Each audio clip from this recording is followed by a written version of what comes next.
ายการเสียงธรรมจากสมัชชา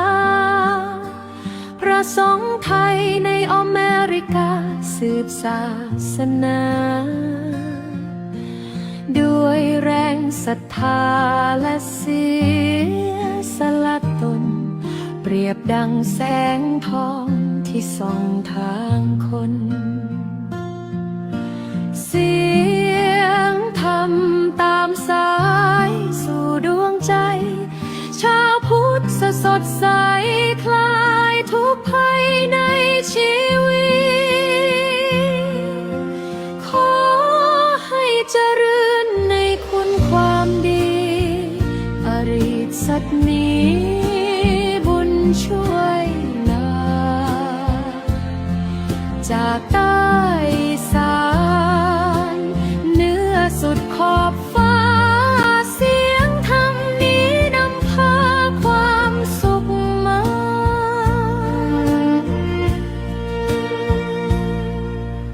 ดังลมพัดพากลิ่นหอมจากบุพภาส่งธรรมส่องแสงดังจันทภาใจคนรับรู้ดังน้ำเย็นหลั่งไหลเปลี่ยนคืนมืดมิดเป็นรุ่งรุ่นใหม่ขอให้เสียงนี้ดังในใจยาวนานนำสุขสงบสู่ทุกแห่งสถานทุกคนร่วมใจในศรัทธาธรรมแสงทองส่องนำไม่จางไม่คลาย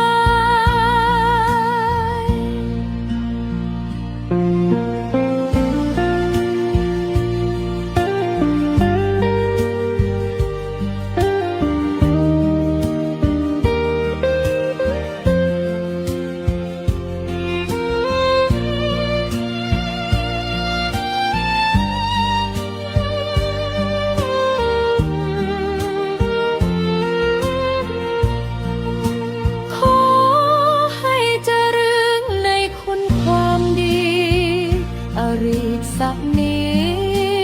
บุญช่วยนำพาจากใต้อีสานเหนือสุดขอบฟ้าเสียงธรรมนี้นำพาความสุขมา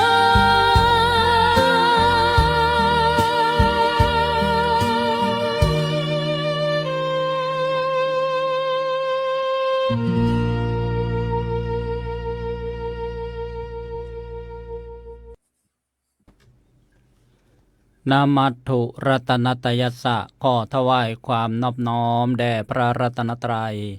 กราบถวายความเคารพพระมหาเถระพระเถรานุเถระเจ้าคณะพระสังฆาธิการครูบาอาจารย์พระธรรมทูตสายต่างประเทศทั่วโลกกราบถวายความเคารพหลวงพ่อเจ้าคุณพระเทพวชิรวิเทศประธานสมัชชาทรงไทยในสหรัฐอเมริกาวัดพุทธานุสรณ์และหลวงพ่อเจ้าคุณพระวิเทศสิทธิธรรมพรหลวงพ่อเจ้าคุณฤทธิ์รองประธานสมัชชาทรงไทยในสหรัฐอเมริกาฝ่ายเผยแพร่เจ้าวาดวัดธรรมยตารามรัฐวอชิงตันสหรัฐอเมริกาและครูบาอาจารย์พระธรรมทูตพระธรรมวิทยากรรายการเสียงธรรมจากสมัชชาทรงไทยในสหรัฐอเมริกาทุกรูปครับขอความสุขความเจริญในธรรมจงบังเกิดมีแก่ญาติโยมพุทธศาสนิกชนผู้ใจบุญใจกุศลผู้ชมผู้ฟังทุกท่านขณะนี้ท่านกำลังรับชมและรับฟังรายการสนทนาธรรมออนไลน์เสียงธรรมจากสมัชชาทรงไทยในสหรัฐอเมริกาโดยพระธรรมทูตสายต่างประเทศฝ่ายเผยแพร่ที่ประเทศสหรัฐอเมริกาและทั่วทุกมุมโลกร่วมกับสถานีวิทยุกระจายเสียงเพื่อการเผยแพร่พระพุทธศาสนา FM 101 เมกะเฮิรตซ์ วัดท่าพระยาจากอำเภออูทองจังหวัดสุพรรณบุรีเป็นแม่ข่ายถ่ายทอดสัญญาณเสียงไปยังสถานีวิทยุกระจายเสียง ภาคีเครือข่ายเผยแผ่พระพุทธศาสนาหลายคลื่นความถี่หลายจังหวัดพร้อมกันกระผมอัตมภาพพระสรายุทธสิริสาโรผู้อำนวยการสถานีค่ำคืนวันนี้ได้รับความเมตตาจากครูบาอาจารย์ให้เป็นผู้ดำเนินรายการพบกับรายการเสียงธรรมจากสมัชชาส่งไทยในสหรัฐอเมริกาได้เป็นประจำทุกวันอังคารและวันพุธทุกสัปดาห์มาพบกันวันนี้ตรงกับวันมาฆบูชาวันพระขึ้น15ค่ำเดือน4ปีมะเสงวันอังคารที่3มีนาคมพุทธศักราช2569ซึ่งปีนี้เป็นปีที่มีอธิกมาศมีเดือน8 2 หนวันมาฆบูชาจึงเลื่อนมาเป็นวันเพ็ญขึ้น15ค่ำเดือน4พบกันวันนี้นะอีกเช่นเคยนะในระยะเวลาหรือว่าเวลาที่ประเทศไทยเริ่มตั้งแต่20 นาฬิกาถึง21 นาฬิกา30 นาทีนะเรียกว่าเวลาค่ำแล้วก็เช้าตรู่ที่ประเทศสหรัฐอเมริการัฐแคลิฟอร์เนีย5 นาฬิการัฐนิวยอร์กฝั่งตะวันออก8 นาฬิกาหัวข้อสนทนาธรรมค่ำคืนวันนี้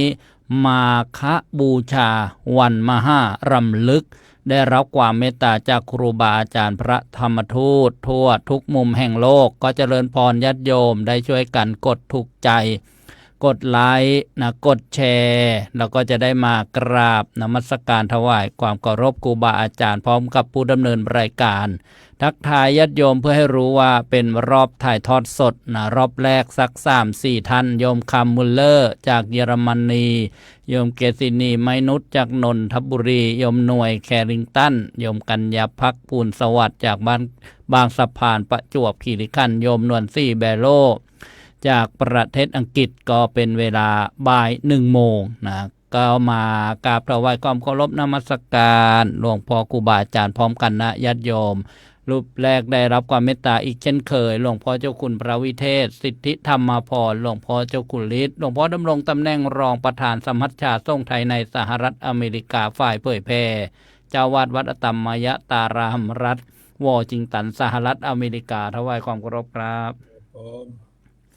รูปต่อมาพระอาจารย์พระครูเกษมพิษโสพลผู้ช่วยเจ้าอาวาสวัดพิษโสภารามผู้อำนวยการสถานีวิทยุกระจายเสียงวัดพิษโสภาราม FM 102.75 เมกะเฮิรตซ์ออกอากาศส่งกระจายเสียงมาแล้ว22 ปีวัดพิษโสภารามอยู่ที่ตำบลแก้งเหนืออำเภอเขมราชจังหวัดอุบลราชธานีถวายความเคารพครับ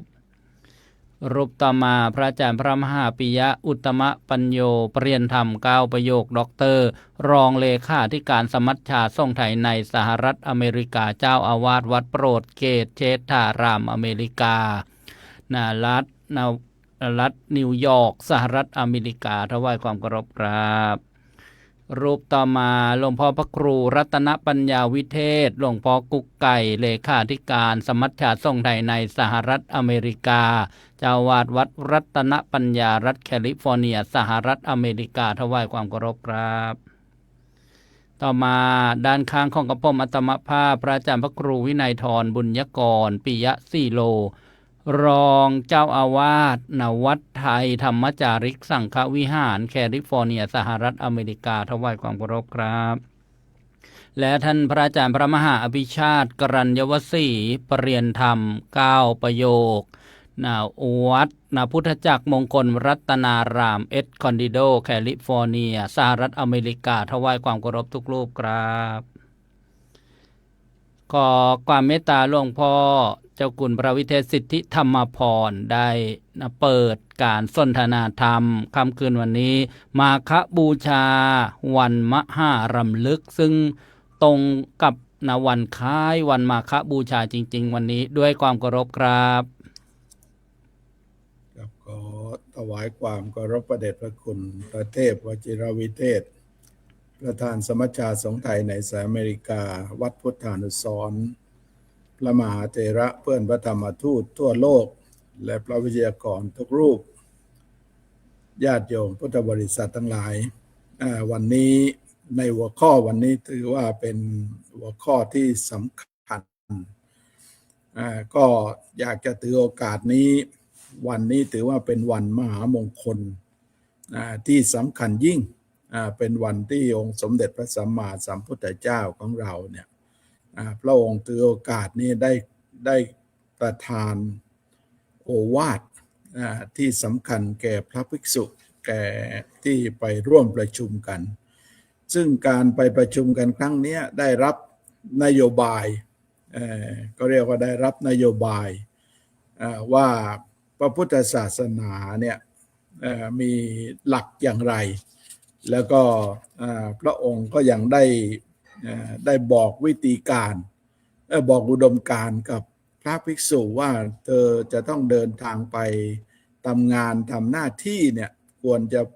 จะอยู่ในลักษณะอย่างไรและในที่สุดแล้วก็พระองค์ก็ยังได้ประทานวิธีการให้กับพระภิกษุที่ร่วมประชุมกันในวันนั้นทีนี้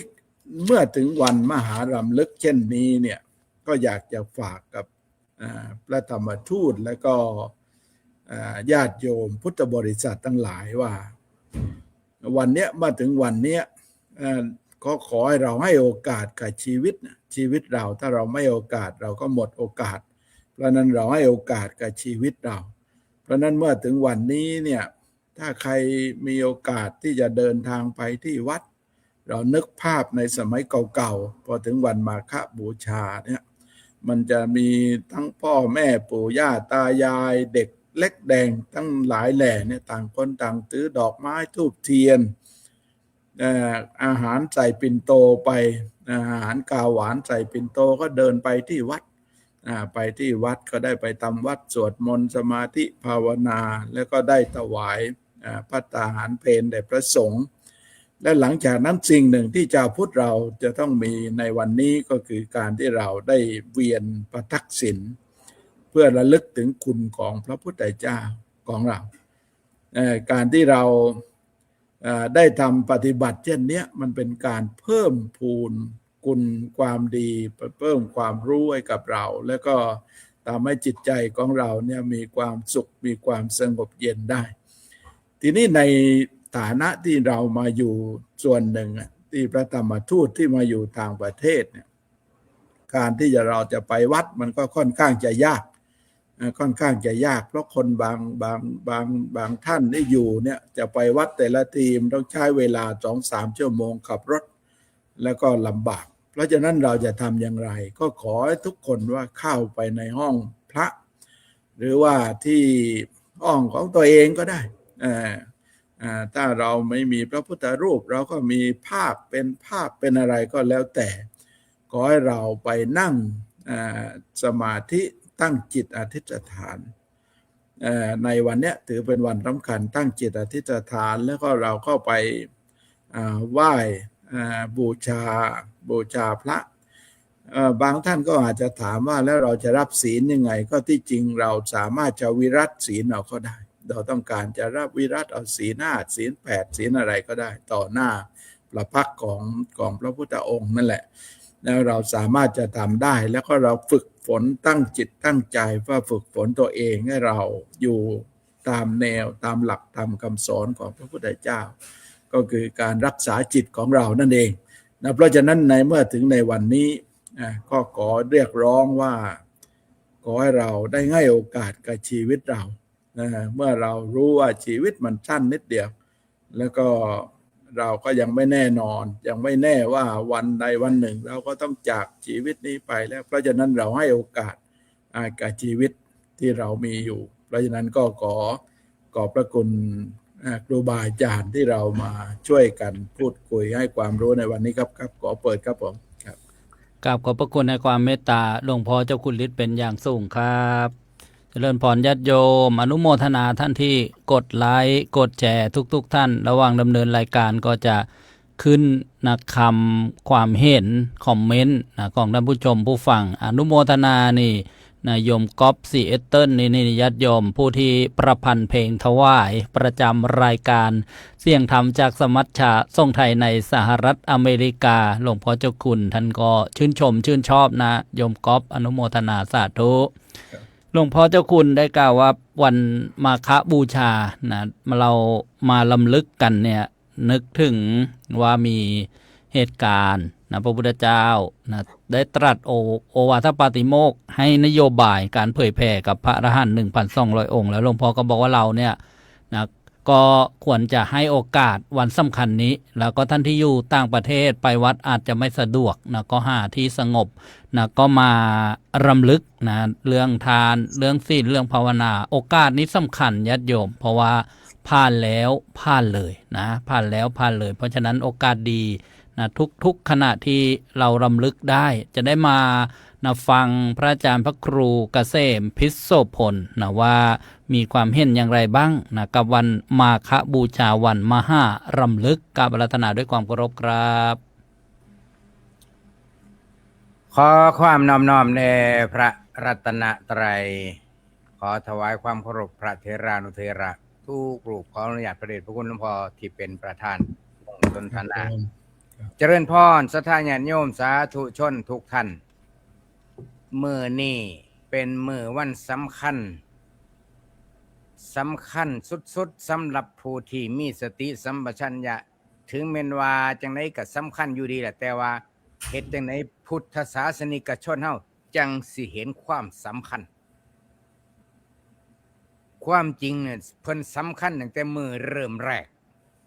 เมื่อ 2,614 ปีผ่านมาเวียนบรรจบครบรอบมาอีกวาระหนึ่งวันคล้ายในมื้อนี้ก็มาเตือนจิตสะกิดใจญาติโยมรายการเสียงธรรมจากสมัชชาสงฆ์ไทยในสหรัฐอเมริกาครูบาอาจารย์เพิ่นสิยุ่งยากลำบากการงานหน้าที่ปานใดก็ตามแต่ก็ต้องแหวกเวลานี่มาเพื่อญาติเพื่อโยมเพื่อพุทธศาสนิกชนก็เว้ากันมาเป็นสัปดาห์หรือสิเว้าไปแล้วก็เว้าทางอากาศเนี่ยเว้ามาละ22 ปีมาคะบูชาให้รู้กันว่าวันเพ็ญเดือน3ก็เว้ายุ่งสิละโยมเว้ยมื้อนึงรายการบอกข่าวจากบุตรมีแม่ใหญ่มาร้องเพลงให้ฟังโอ้โหประทับใจแฮงสมัยแม่ใหญ่เพิ่นร้องแต่อยู่โรงเรียนประถมแม่ใหญ่นี่อายุก็สิหลัก70 ปีนี่ล่ะมีผู้นึงว่าขอเวลาไปทบทวนจังสิมาร้องใหม่ว่าซั่นญาติโยมเฮ็ดจังไดเฮาจังสิถ่ายทอดสิ่งเหล่านี้ไปหาลูกหาหลานเฮาได้ฝากเป็นการบ้านนะโยมนะชาวพุทธต้องร่วมด้วยช่วยกันเผยแพร่โดยเฉพาะตอนนี้นะพระอาจารย์สรายุก็มีแผนที่ขยายสิแช่สถานีอีก4 สถานีพุ่นได้ท่านผอ ผอเสียงธรรมมาเมื่อกี้หลวงพ่อเจ้าคุณเพิ่นได้ปรารภว่าเมื่อมาถึงวันจังซี่เนี่ยละสัวทำบุญแล้วยังบ่พอจุดสำคัญบางท่านบางคนหลายท่านหลายคนก็สิคิดว่าละสัวทำนี้แล้วน่าจะจบแล้วละครูบาก็บ่ต้องน่าสิมาเว้าหลายดอกอาตมาบ่เว้าหลายโยมแต่ว่าเว้าอยู่เรื่อยๆคันเว้าหลายมันเจ็บคอเว้าอยู่เรื่อยๆก็หมายถึงว่าเฮ็ดจังไดในมื้อจังซี่เฮาสิมารำลึกจังไดบ่ทำความเข้าใจหม้องนี้บ่ได้แม่นว่าสิมีเวลาหน่อยเมื่อกี้หลวงพ่อเพิ่นก็ยังว่าแม่นว่าสิบ่มีพระพุทธรูปแม่นว่าสิบ่ได้อยู่ในวัดเฮาอยู่สถานที่ใดมันสำคัญอยู่ที่ใจถ้าใจบ่ให้ความสำคัญนั่งอยู่หน้าพระพุทธรูปก็บ่เห็นความสำคัญของวันสำคัญดังนั้น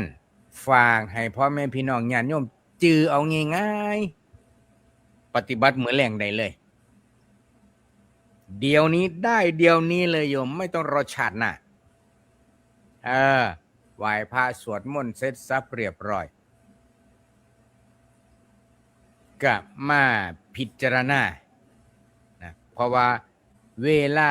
วันหนึ่งนี่24 ชั่วโมงเฮาก็ใช้เวลาทำมาหาเลี้ยงชีพไป10 ชั่วโมงนี่เฮาบ่ได้ละหน้าที่เด้เฮาทำหน้าที่ตลอดเด้ใช้เวลาพักผ่อนหลับนอนนี่8 ชั่วโมงนี่ก็บ่ได้เบียดบังเวลาพักผ่อน รับนอนของญาติของโยมได้เรื่องศาสนานี่แล้วก็รับประทานอาหารวันละ3 ชั่วโมง3 คาบ 3 เวลาคาบละชั่วโมงน่าสิเพียงพอแต่คันสิไปเอาเวลารับประทานอาหารตั้งแต่ 18 นาฬิกาถึง 6 โมงเช้านี่ก็ย่อมแหล้ว บ่ถูกข์ก็ให้ฮู้ไป มาตอนรับปฏิสันถานแขกไปแท้มากกับบ่ต้องใช้เวลามากวันหนึ่งละ2 ชั่วโมงพอเหลืออีก1 ชั่วโมงเป็นชั่วโมงที่24ให้เฮามาไหว้พระสวดมนต์แล้วก็มาพิจารณาคำนวณย้อนอดีตไปถึงตอนตื่นนอนมาแต่เช้าย้อนอดีตไปว่ามีบาปอกุศลไหลเข้าสู่จิตสู่ใจเฮาหน่อยหลายปานใดหรือว่าปลอดภัยหรือว่าจิตใจเฮายิ้มแย้มแจ่มใสเพราะตื่นขึ้นมาแต่เช้าทำบุญแต่เช้าไปใส่บาตรแต่เช้าอิ่มอกอิ่มใจอิ่มบุญจิตใจแจ่มชื่นเบิกบานตลอดทั้งวันเฮาก็มานั่งเช็คตรวจสอบโอ้มื้อนี้ย้อนได้ฟังเสียงธรรมจากสมชาสงฆ์ไทยเลยบ่พังบ่เพิดใจตั้งมั่นมาตั้งแต่ตื่นนอนมื้อนี้ตอนเช้าก็ไปทำบุญตักบาตรจนมาจนถึงสิถึงเวลานอนกับแผ่เมตตาเจริญเมตตาภาวนาอุทิศส่วนบุญส่วนกุศลให้คนที่เฮาฮักอุทิศส่วนบุญส่วนกุศลให้คนที่เฮาบ่มักขี้หน้าต้องให้ได้โยมบ่ได้ว่าได้คนสั่งก็บ่ได้ว่าสิอุทิศให้ได้แสดงว่าโยมยังบ่ทันถึงจุดโฟกัสนะโยมนะบ่ว่าให้แต่คนฮักคนที่เฮาบ่มักก็ให้เขานำนี่คือการลดละผ่อนผันแรงพยาบาทลงได้ เพราะฉะนั้นเวลาชั่วโมงสุดท้ายนี่ล่ะก่อนสิหลับสินอนญาติโยมเฮาก็เป็นอันว่าไหว้พระสวดมนต์นั่งสมาธิแผ่เมตตาทบทวนชีวิตเสร็จแล้วมื้ออื่นเฮาก็มาวางแผนอีกพรุ่งนี้เช้าตื่นเช้ามาจะไปอะไรที่ไหนกับใครอย่างไรถ้าเฮามารำลึกอยู่จังซี่ฝึกอยู่จังซี่ทุกวันช่วงใดขณะใดที่จิตเฮามันผ่องใสนี่เอาแบบภาษาคนโยมคำว่าผ่องใสในที่นี้บ่ได้หมายถึงว่าสิ้นอาสวะกิเลสคันสิ้นอาสวะกิเลสนั่นว่าสุดยอดผ่องใสตลอดกาลแต่ว่าสำหรับเฮาเป็นปุถุชนนี่เฮ็ดจังไดมันสิภายใน24 ชั่วโมงมันสิผ่องใสได้หลายชั่วโมงสิเฮ็ดจังไดมันอยู่หม้องนี้มื้อนี้24 ชั่วโมงเฮ็ดจังไดเฮามันสิผ่องใสได้จัก12 ชั่วโมงได้บ่เหลือหันกะขันติบ่เพียงพอกะแล้วแต่มันสิสุดสิส่งแนวใดก็ว่าไปแต่ที่สำคัญก็คือบ่ให้บาปมันไหลเข้าเพราะว่ามันมีอยู่2อย่างนี้มีบาปกับบุญเด้ถ้าบุญอ่อนพลังปั๊บบาปอกุศลแซงปุ๊บออบใส่ทันทีเลยแต่ถ้าบุญมีพลังปั๊บบุญก็สิแซงบาปปั๊บถอยไปบาปก็สิถอยไปเพราะอำนาจบุญญฤทธิ์นี่พลัง2อย่างนี่โยมเฮ็ดจังได๋เฮาจังสิให้พลังของบุญนี่เดินหน้านำหน้าตลอดนี่นะแต่ละวันนี่เฮาก็สู้ชีวิตไปแต่ละวันนี่ล่ะฝากในเบื้องต้นไว้ซ้ำนี่ทุกคนครับกับขอบพระคุณครับพระอาจารย์พระครูเกษมพิโสพลได้มากล่าวถึงวันมาฆบูชาวันมหารำลึกนะเกี่ยวกับบุญเกี่ยวกับบาปเกี่ยวกับตัวเราเองนะให้รู้จักแบ่งเวลาเราให้เวลากับสิ่งอื่นๆนะแต่ละวันนี่มากน้อยเท่าไหร่แล้วเราให้เวลาเรื่องบุญนะเรื่องกุศลเนี่ยนะมาแบ่งอย่างน้อยนะดังที่ท่านได้กล่าวมาก่อนหลับก่อนนอนนะต้องแบ่งนะญาติโยมกับขอบพระคุณอีกครั้งหนึ่งครับมาฟังพระอาจารย์พระมหาปิยะอุตตมปัญโยปรริญญาธรรม9 ประโยคด็อกเตอร์ว่าจะมีสาระธรรมนะอย่างไรมาร่วมสนทนาวันมาฆบูชาวันมหารำลึกกับอาราธนาด้วยความเคารพครับครับขอกราบถวายพระเดชพระคุณพระวิเทศสิทธิธรรมพรประธานในที่สนทนาอาจารย์พระครูรัตนปัญญาวิเทศเลขาธิการแล้วก็ครูบาอาจารย์เพื่อนพระธรรมทูตที่เคารพทุกรูปนะครับญาติโยมสาธุชนทุกท่านนะก็เป็นประจำทุกๆวันอังคารวันพุธ พระสงฆ์พอถึงวันอังคารวันพุธนี่ก็ดีใจตื่นมาแต่เช้าวันนี้จะได้ทำหน้าที่ไม่แน่ใจว่าญาติโยมรู้สึกอย่างนั้นหรือเปล่าทำเป็นประจำทำเรื่อยๆถ้าวันไหนไม่ได้ทำก็รู้สึกขาดอะไรไปอย่างหนึ่งอย่างที่หลวงพ่อพระครูเกษมพิษโสพลท่านบอกว่าถึงเวลาพระสงฆ์ก็มาทำหน้าที่อันนี้ก็เป็นหน้าที่อย่างหนึ่งที่เราอยากจะมาย้ำเตือนอยากจะมาพูดให้ญาติโยมได้ระลึกนึกถึงวันที่สำคัญในทางพุทธศาสนาวันมาฆบูชาวันมหารำลึกเมื่อเช้าก่อนเข้าได้รายการนี้ได้พูดคุยกับพระเดชพระคุณหลวงพ่อเจ้าคุณฤทธิ์บอกว่าสมัยเป็นสัมมาเนรเนี่ยวันมาฆบูชานี้ตื่นเต้นมากนะตื่นแต่ตี 4มาทำความสะอาดลานวัดมาปูเสื่อรอญาติโยมตั้งน้ำร้อนน้ำชาไว้แล้วคนก็มาเต็มศาลาแต่ตอนเช้าวันนี้เห็นแต่คนแก่ที่วัดที่เมืองไทยเห็นแต่คนแก่มาทำบุญที่วัดไม่เหมือนเดิมอาจจะเป็นเพราะว่าวิถีชีวิตเปลี่ยนไปหรือเปล่าหรือว่าคนทุกวันนี้อาจจะมีภาระหน้าที่การงานเยอะแม้กระทั่งวันสำคัญนี่ก็อาจจะมาวัดไม่ได้อันนี้ก็เป็นเรื่องน่าคิดเหมือนกันโดยเฉพาะสถิติอะไรต่างๆเกี่ยวกับพระสงฆ์องค์สามเณรก็ลดลงทุกปี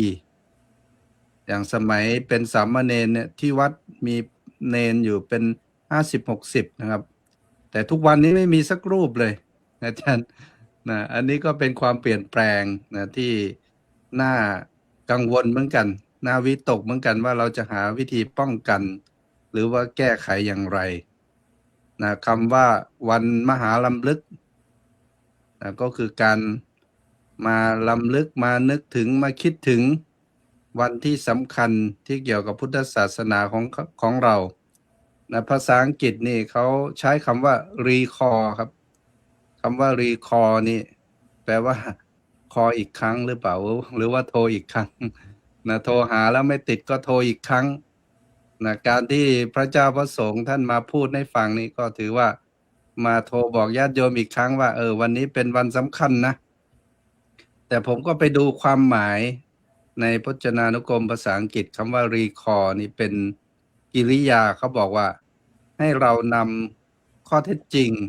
หรือว่าเหตุการณ์สถานการณ์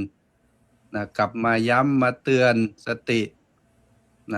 ให้กับคนที่อยู่รอบข้างได้รับรู้ว่ามีเรื่องเหล่านี้มีสิ่งเหล่านี้เกิดขึ้นนะในสมัยพุทธกาลเพราะว่าทุกวันนี้โลกทุกวันนี้ก็คือมีข้อมูลข่าวสารเยอะบางทีเราอาจจะลืมไปอาจจะเลือนไปอันนี้ก็เป็นธรรมดาทำไงเราจะมาย้ำเตือนมาบอกกล่าวเพราะว่าคำสอนในพุทธศาสนานี่ถือว่าเป็นสิ่งที่สำคัญเป็นสิ่งที่พระเจ้าท่านฝากไว้ก่อนที่จะเสด็จดับขันธปรินิพพานวันสำคัญเราก็ต้องมาเตือนสติกันเยอะๆเรียกว่าจัดรายการทั้งอาทิตย์นี่ก็พูดถึงวันมาฆบูชาพูดให้ฟังบ่อยๆโยมก็จะได้จำได้ว่ามันเกี่ยวกับเรื่องนั้นเรื่องนี้โดยเฉพาะสิ่งที่สำคัญที่พระเจ้าท่านพูดไว้ในโอวาทปาติโมกข์นี่มันมีที่พระองค์เน้นย้ำในประโยคแรกที่ว่าสัจจิตตปริโยทัปปนังการชำระจิตของตนให้ขาวรอบนี่แล้วก็ย้ำไปอีก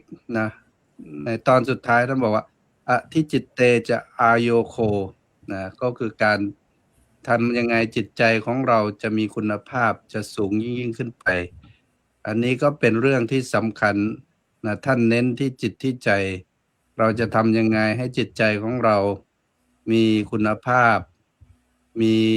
ความขาวสะอาดยิ่งขึ้นเพราะว่าคนเรานี่ไม่ว่าจะอยู่ที่ไหนบนโลกใบนี้ก็ไม่ต่างกันในความเป็นมนุษย์แต่สิ่งที่แตกต่างกันก็คือว่าความคิดจิตใจเขาบอกว่ามีคำที่พูดว่าใน1 วินาทีเนี่ย 1 วินาทีในจิตใจของคนนี้ก็ไม่เท่ากันเพราะว่าขึ้นอยู่กับความคิดและการกระทำเพราะว่า1 วินาทีบางคนอาจจะคิดทำความดีแต่อีก1 วินาทีบางคนอาจจะคิดไปทำร้ายคนอื่นอันนี้พุทธศาสนาของเราก็เน้นให้เราฟอกจิตฟอกใจชำระจิตชำระใจของเราให้ขาวสะอาดอันนี้เป็นสิ่งที่อยากจะเน้นให้ญาติโยมได้ทราบในวันมาฆบูชาในเบื้องต้นฝากไว้แค่นี้ก่อนครับผมกราบขอบพระคุณครับพระอาจารย์พระมหาปิยะอุตตมปัญโยปรริยนธรรม9ประโยคด็อกเตอร์เช้าตรู่ก็8 นาฬิกาแล้วที่นิวยอร์กสหรัฐอเมริกาตะวันออกญาติโยมตะวันออกก็รับแสงพระอาทิตย์ท่านบอกว่านี่เรามารีคอกันก็เอามาลำลึกกันแต่ว่ากระผมอาตมาภาพรีเนี่ยก็แปลว่าย้อนกลับมาคอก็คุยแล้วคุยอีก เหมือนรีวิวรีเพย์นี่เขาเรียกว่าอะไรภาษาอังกฤษโคกแบบถ้าเป็นบาลีก็แปลเอง นี่คุยแล้วคุยอีกสิ่งสำคัญเราก็มาให้ความสำคัญเราก็จัดลำดับความสำคัญเหมือนโอวาทปาติโมกข์ญาติโยมต้องละบาปก่อนอะไรที่ไม่ดีแล้วท่านก็เน้นไปถึงการชำระใจฟอกจิตฟอกใจเรียกว่าก็เป็นปลายปลายหรือว่าสุดยอดเลยสุดยอดถ้าทำได้เนี่ยก็จะวนกลับมาซึ่งการละบาปการทำบุญนี่เรียกว่าสาระสำคัญในวันมาฆบูชาวันมหารำลึกกราบขอบพระคุณครับมาฟังหลวงพ่อกุ๊กไก่เป็นยังไงบ้างครับไปต่างรัฐโอ้โหศาสนกิจนี่หลวงพ่อพระครูเกษมบอกทำไมไม่จ้อยกราบอาราธนาหลวงพ่อพระครูรัตนปัญญาวิเทศหลวงพ่อกุ๊กไก่ครับในวันนี้เป็นวันดีมีมงคลจงสร้างบุญกุศลให้สดใสวันมาฆบูชาต้องฝึกใจชาวพุทธนั้นจะอยู่ไหนต้องพูดดีคิดดีทำดีนี่คือสิ่งที่อยากจะบอกท่านทั้งหลายในเบื้องต้นขอถวายความเคารพแด่พระเดชพระคุณพระพรหมโมลีประธานสำนักงานกำกับดูแลพระธรรมทูตไปต่างประเทศและคณะทีมงานผู้สนับสนุนพระธรรมทูตในต่างประเทศทุกรูปขอถวายความเคารพพระเดชพระคุณพระเทพวชิรวิเทศประธานสมัชชาสงฆ์ไทยในสหรัฐอเมริกาที่เคารพอย่างสูงแล้วก็ขอถวายความเคารพท่านเจ้าคุณพระวิเทศสิทธิธรรมาภรณ์รองประธานสมัชชาสงฆ์ไทยฝ่ายเผยแผ่พร้อมทั้งคณะพระวิทยากรทุกรูปนะครับในวันนี้ที่อยู่หน้าจอครับผมขอความสุขความเจริญในธรรมจงบังเกิดมีแด่ท่านสาธุชนพุทธบริษัททั้งหลายเช้าวันนี้เราก็มาพบกับรายการ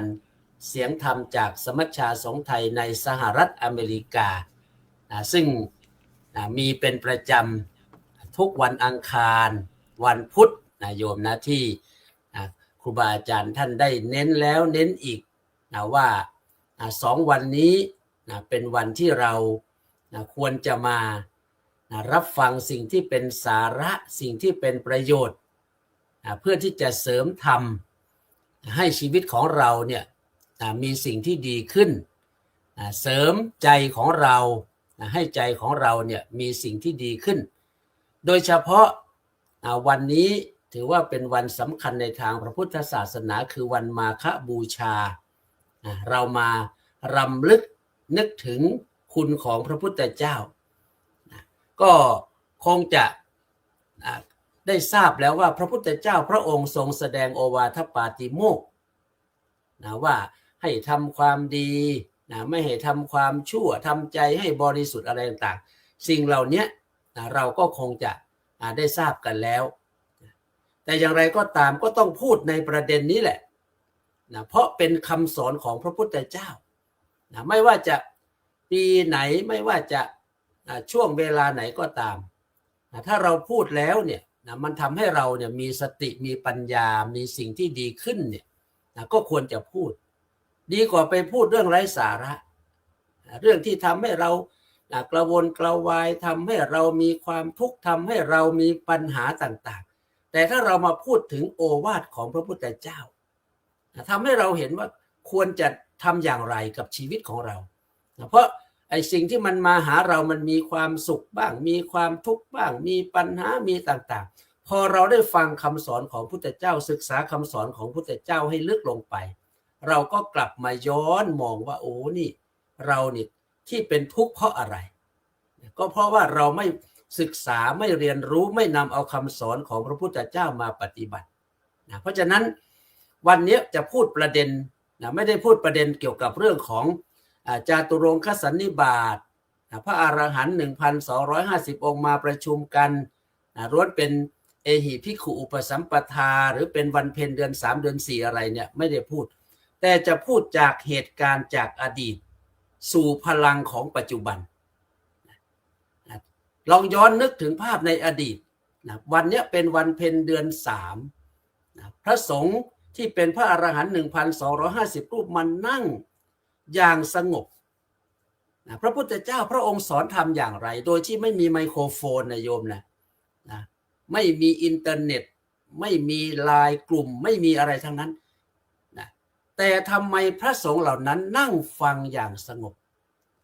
ฟังอย่างไรพระพุทธเจ้าพระองค์ต้องเปล่งเสียงดังขนาดไหนลองนึกภาพดูสิว่าแต่เพราะความสงบของพระอรหันต์ที่ท่านมานั่งฟังอย่างไรฟังทางจิตใจฟังทางจิตใจพระพุทธเจ้าพระองค์สอนไปเนี่ยใบไม้แค่ใบไม้ร่วงเนี่ยเชื่อเหลือเกินว่ามันสงบจนใบไม้ตกลงมามันได้ยินนะโยมแต่การฟังธรรมของเราทุกวันนี้ไม่ใช่อย่างนั้นโยม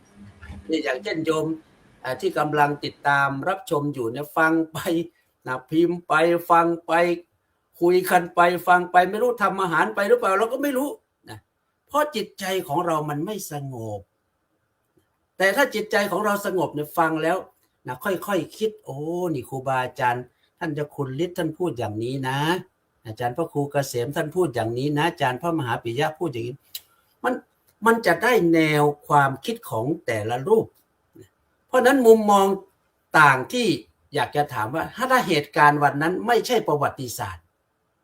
แต่เป็นภาพสะท้อนของชีวิตเราวันนี้เราทำยังไงโยมเช่น1,250 องค์มาประชุมกันโดยไม่ได้นัดหมายเพราะอะไรก็เพราะศีลและมีเป้าหมายเดียวกันอย่างเช่นครูบาอาจารย์ที่เป็นพระธรรมทูตเนี่ยโดยเฉพาะรายการเสียงธรรมจากสมัชชาเนี่ยญาติโยมลองนึกภาพดูนะถ้าไม่มีศีลธรรมไม่มีเป้าหมายในการเผยแผ่ศาสนาขอเชิญมาเถอะนิมนต์นะครับนิมนต์มาพูดหน่อยโอ้โหบางรูปเนี่ยกว่าจะเอามาได้นะโยมนะผมไม่มีเวลาผมไม่รู้จะพูดอะไรผมสารพัดนะโยมเพราะอะไรเพราะไม่มีเป้าหมาย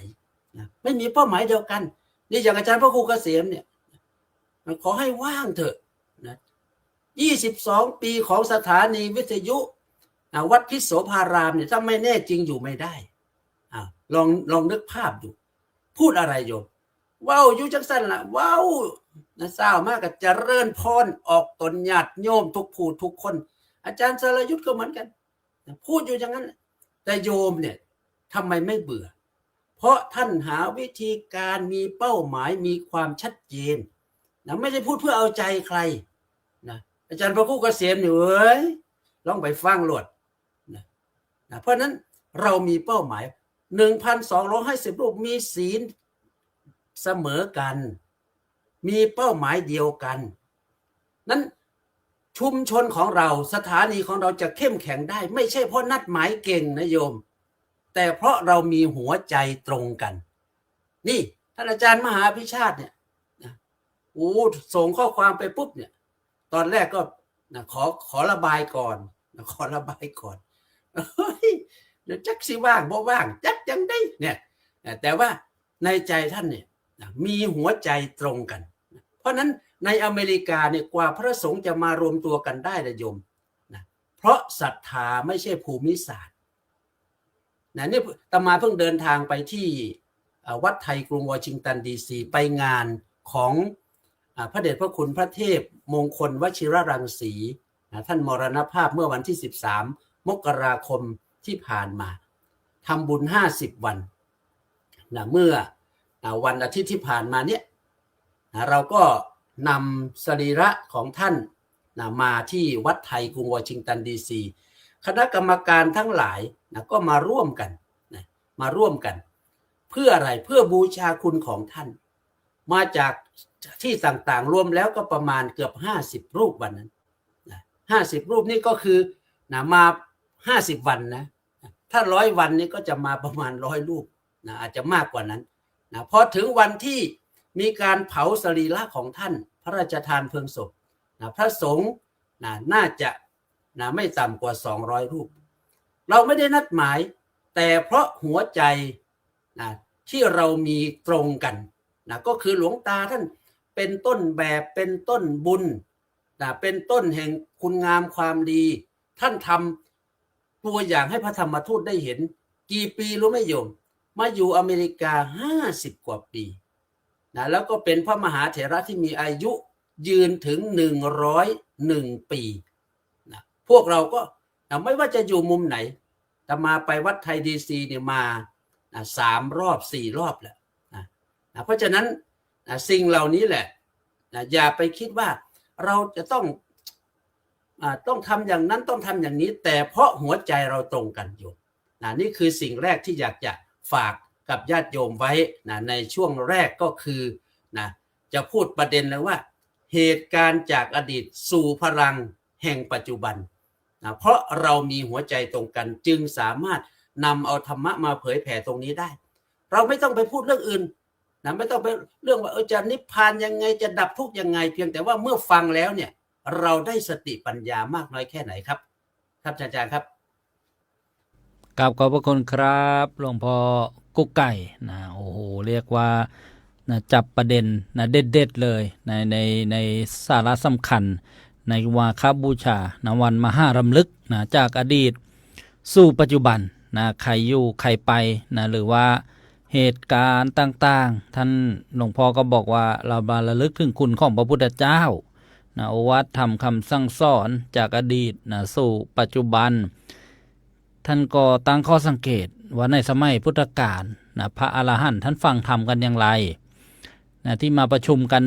1,250 องค์เนี่ยก็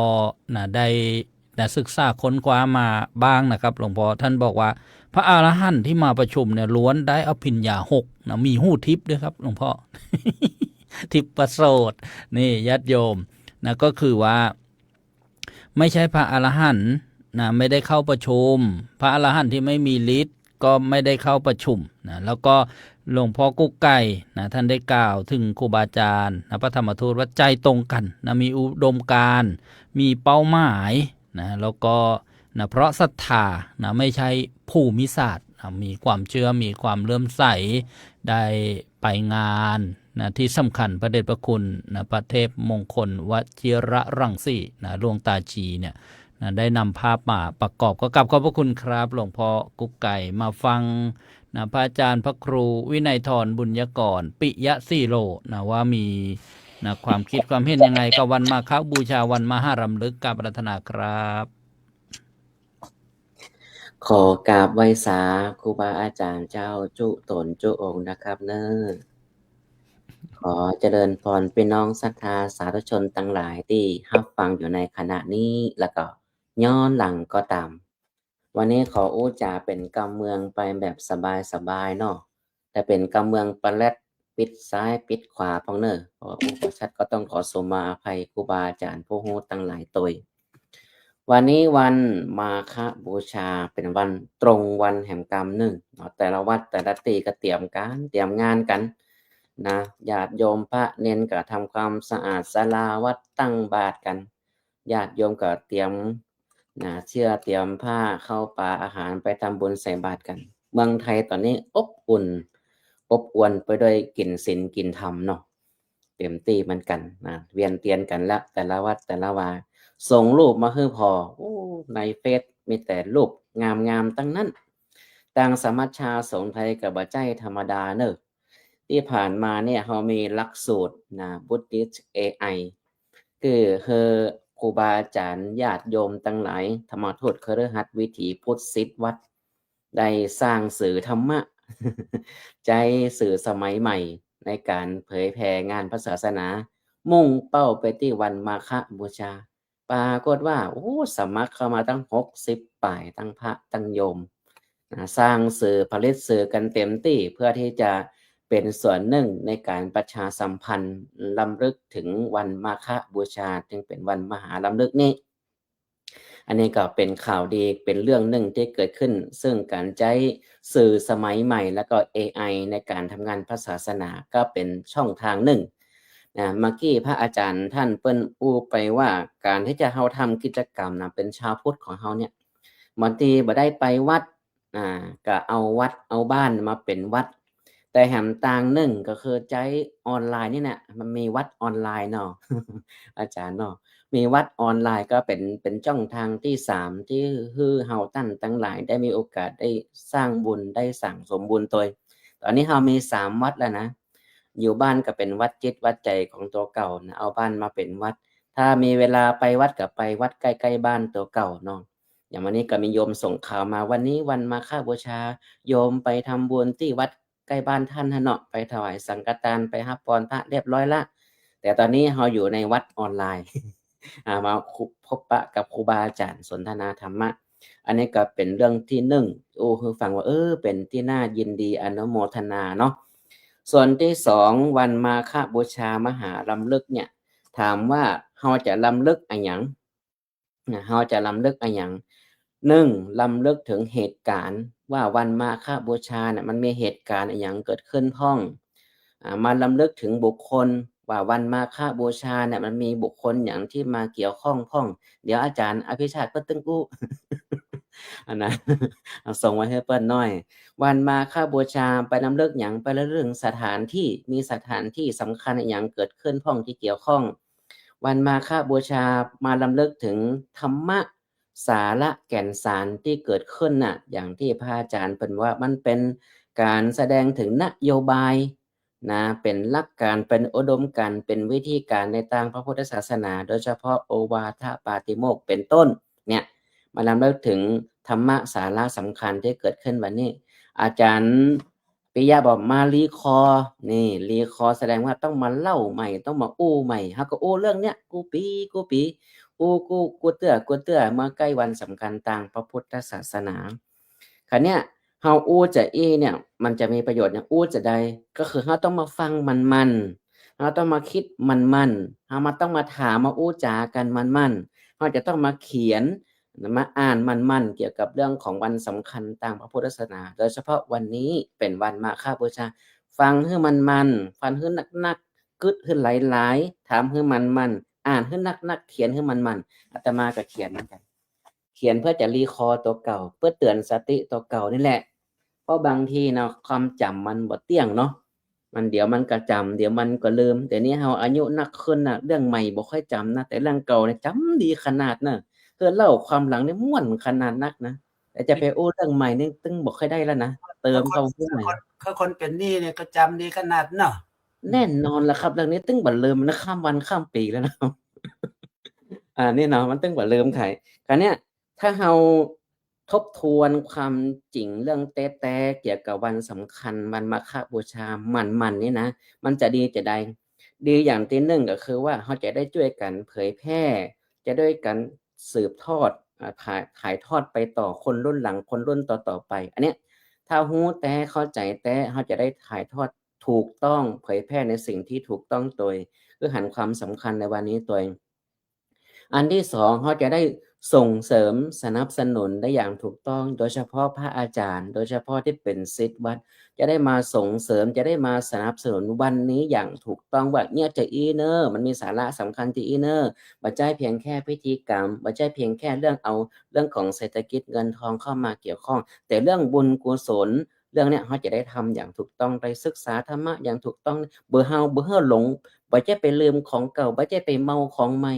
ของเก่าก็ยังศึกษาสืบทอดเอาแก่นเอาสารเอาธรรมเอาธรรมแท้ๆส่วนที่3การที่เรามาศึกษาเนี่ย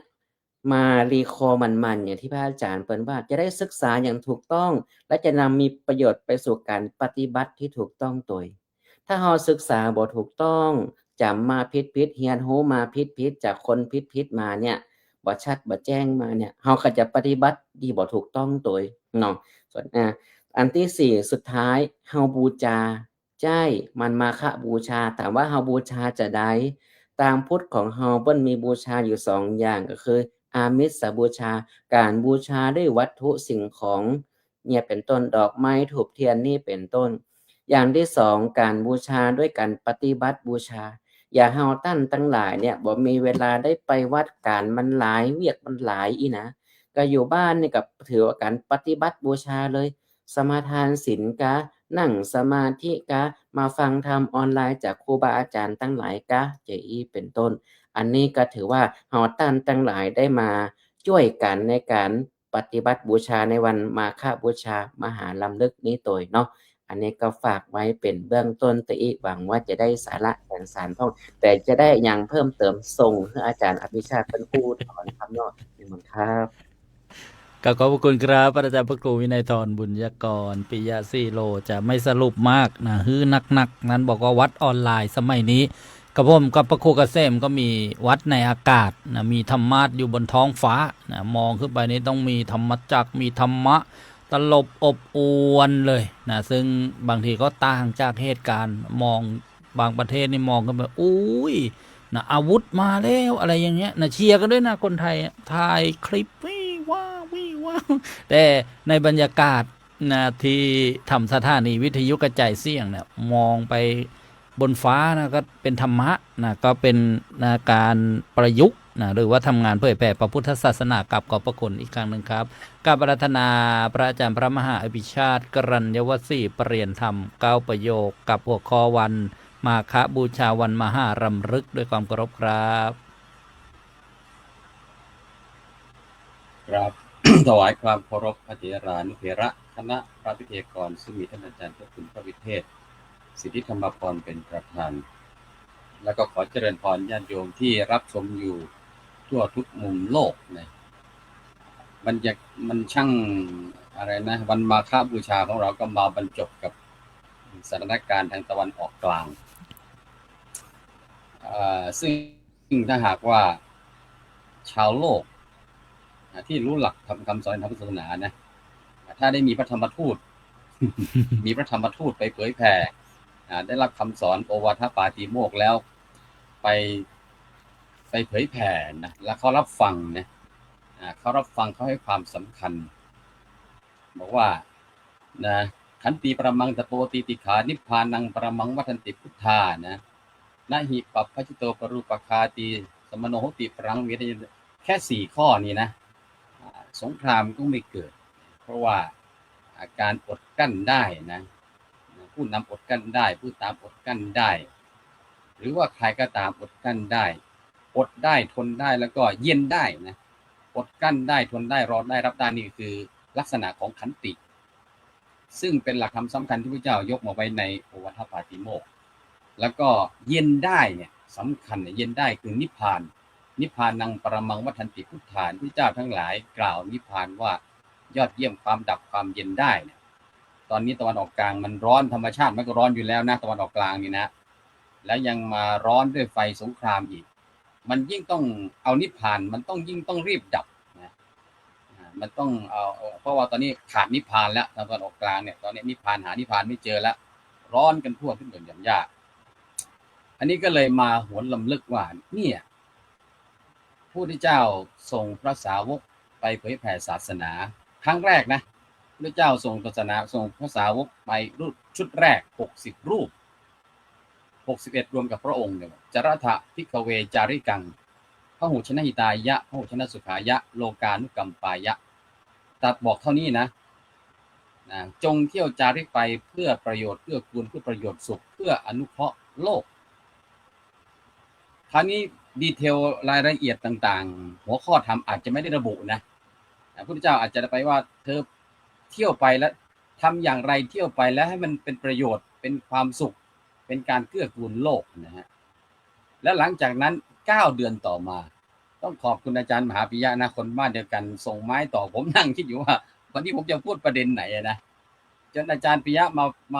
มาเปิดคำว่า recall อ้าวผมก็ปิ้งเลย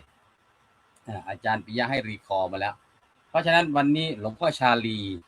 ก็จะพูดคำว่ารีนะนี่เนี่ยพูดคำว่ารีนะก็เลยไปดู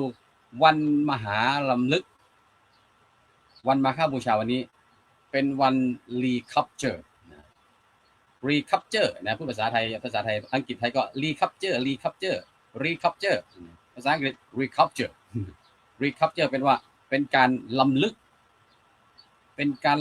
การย้อนถึงเหตุการณ์สำคัญที่อาจารย์บุญญากรไว้แล้วว่าต้องลำลึกถึงใครบ้างลำลึกถึงเหตุการณ์ลำลึกถึงบุคคลลำลึกถึงสาระ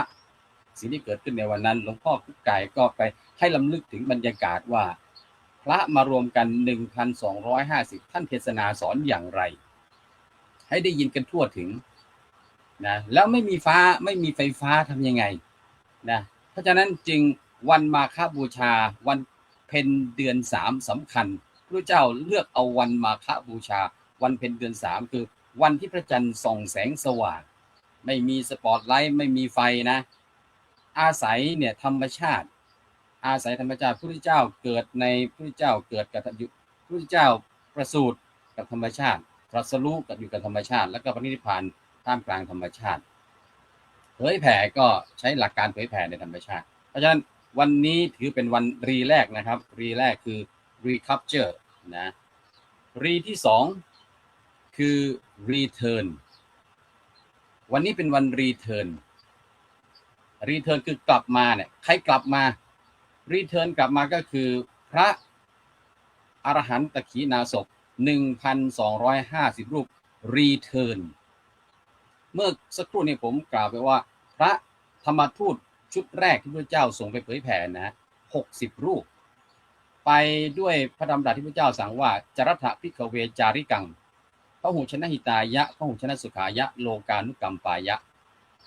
จงเที่ยวจาริกไปเพื่อประโยชน์สุขเพื่อความเกื้อกูลเพื่ออนุเคราะห์โลกท่านก็ไ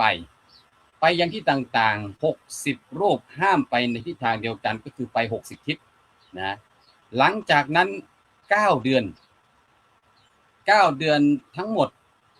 ส่งไป60แต่กลับมา 1,250 รีเทิร์นกลับมา 1,250 รูปเมื่อรีเทิร์นกลับมาแล้วรีเทิร์นกลับมาทำไมท่านรีเทิร์นกลับมาเพื่อ2รีนะครับเพื่ออีก2รีนะรีคัปเจอร์แล้วนะรีเทิร์นแล้วนะแล้วท่านกลับมาเพื่ออีก2รีนะครับก็คือรีทรีตท่านกลับมาเพื่อรีทรีตหรือจะใช้คำว่ารีชาร์จก็ได้หลังจากที่ไปเผยแผ่ศาสนาในที่ต่างๆเจออะไรเยอะแยะมากมายเจอทั้งผู้ต่อต้านไม่เห็นด้วยเพราะว่าเป็นสิ่งใหม่เป็นเรื่องใหม่นะก็เกิดอาจจะมีคำถามอะไรมากมายอยากจะกลับมาเล่าสู่พระเจ้าหรือว่าอยากจะมาเล่าสู่พระด้วยกันทราบก็ได้ก็เลยกลับมาเพื่อมารีทีสมารีชาร์จและที่ไหนที่จะไปรีชาร์จก็คือไปชาร์จแบตเตอรี่นะไปชาร์จแบตเตอรี่ใหม่มาฝึกจิตใจใหม่ไม่รู้จะไปที่ไหนก็ไปหาต้นแสงสินะเมื่อแสงมันหมดไฟมันหมดก็ไปหาต้นแสงต้นไฟก็คือพระพุทธเจ้านะพระพุทธเจ้าอยู่ที่ไหนประทับอยู่ที่ไหนก็กลับไปเฝ้าพระพุทธเจ้าเพื่อไปรีทีสตนเองแล้วก็ไปรีชาร์จตนเองนะเพื่อให้เติมพลังนะเติมพลังมันอาจจะเจออะไรมาอาจจะมีความสงสัยนะมีความสงสัยหลายอย่างก็กลับมารีชาร์จมารีทีสกับองค์สมเด็จพระสัมมาสัมพุทธเจ้าก็มาเฝ้ากันในวันสำคัญก็คือวันเพ็ญเดือน3เมื่อมาเฝ้าพระพุทธเจ้าแล้วมารีเทิร์นมารีทีสมารีชาร์จแล้วสิ่งที่พระอรหันต์ 1,250 รูปนำกลับมาด้วยคืออะไรคือ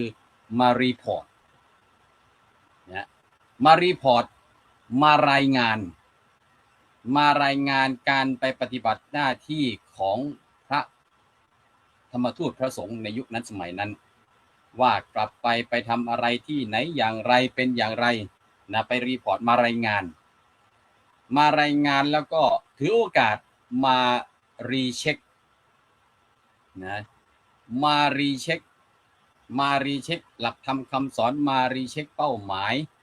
นะมารีเช็คอุดมการณ์เพราะฉะนั้นผมถือว่านี่แหละคือเลยกลายเป็นเนื่องจากการมารีเทิร์นมารีทีทมารีชาร์ตรีพอร์ตและมารีเช็คนี่แหละเลยทำให้เกิดโอวาทปาติโมกข์ทำให้เกิดหลักการสำคัญพระเจ้าว่าเอาละเมื่อพระธรรมทูตกลับมาแล้วเนี่ยพระเจ้าก็เลยยืนยั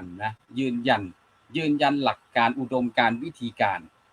ของพระธรรมทูตว่าต่อไปเนี้ยเมื่อครั้งแรกนะพระองค์ให้พุทธพจน์ไปว่าจรถาภิกเวจาริกังพระอุชนิตายะพระอุชนสุขายะโลกานุกัมปายะแต่อาจจะไม่ได้บอกลงรายละเอียดว่าต้องไปทำอะไรอย่างไรหลักการอย่างไรรอบนี้พระเจ้าก็เลยได้ให้โอวาทปาติโมกข์ว่าสัพพปาปัสสะอกรนังเป็นต้นเนี่ยนะแล้วก็มาขันติปรมังตโปติปิขานิพพานังปรมังวัฏฏิพุทธาเป็นต้นอีกบาทหนึ่งก็อีกพระคาถาหนึ่งก็